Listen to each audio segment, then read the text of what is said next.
Lauryn, you're back. So good to see you. You've been away from us for so long. I miss you. There was some good timing. You know, my youngest daughter is two and a half now. So I was very kind of stay-at-home mom. Is that the main reason why we haven't seen you really in That's one of 10 them. years, 5 kids, That's some of it. parenting? That's some of it. Parenting, you know, making sure that they had normalcy, privacy, you know, and the right to be real people, you know, without the scrutiny and the pressure of, you know, the challenges that the media can put up, you know, sometimes. You know, I wanted them to have a real childhood, or real childhoods. And what beside the kids is the reason why we haven't seen you?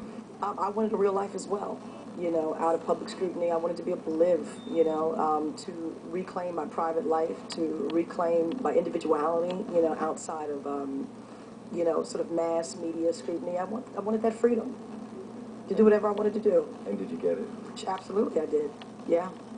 And now you're ready to come back to us? I think I'm ready to you, to us, to the community. Yeah. I think I'm ready to express myself again. You know, you have to live life so you have something substantial to share, or it's kind of pointless in vain. You know, I don't think I ever did music just for attention or to be seen. I really did it because it also stimulated me. You know, I was excited about the challenge or the challenges that making music presented. I loved, I think I have a pioneer spirit, you know, and when you can't do that, you know, because you feel a certain amount of a claustrophobia, to me it was a little counterproductive. So I needed to make my own space again. So, new album? Maybe, you know, maybe some new recordings, you know, in terms of what type of context they come out in. You know, I'm real free spirit.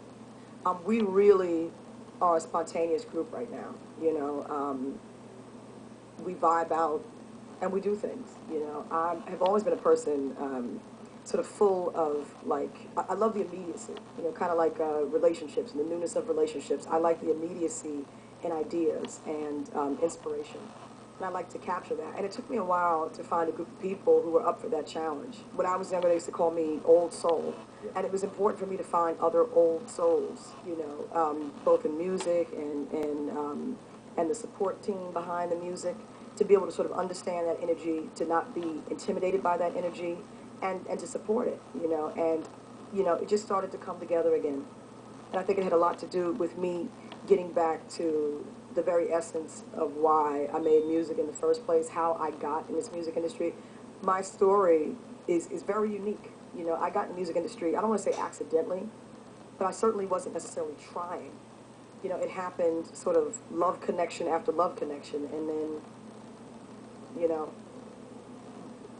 the next is history. After winter must come spring. Everything is everything. Yeah. You know, people who make the music, for me, it's transitional. It's expressing a moment. And the question is do I capture that and give that to the public, even though I may be past or beyond that moment? Does it still hold value? Is it still important for people, even though I may have evolved beyond, you know, that particular moment?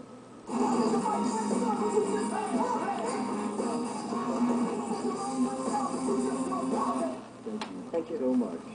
Fantastic to see you back. Thank you. Performing, rocking, Thank doing you. your thing. Good to see you too. We want an album. We'll see.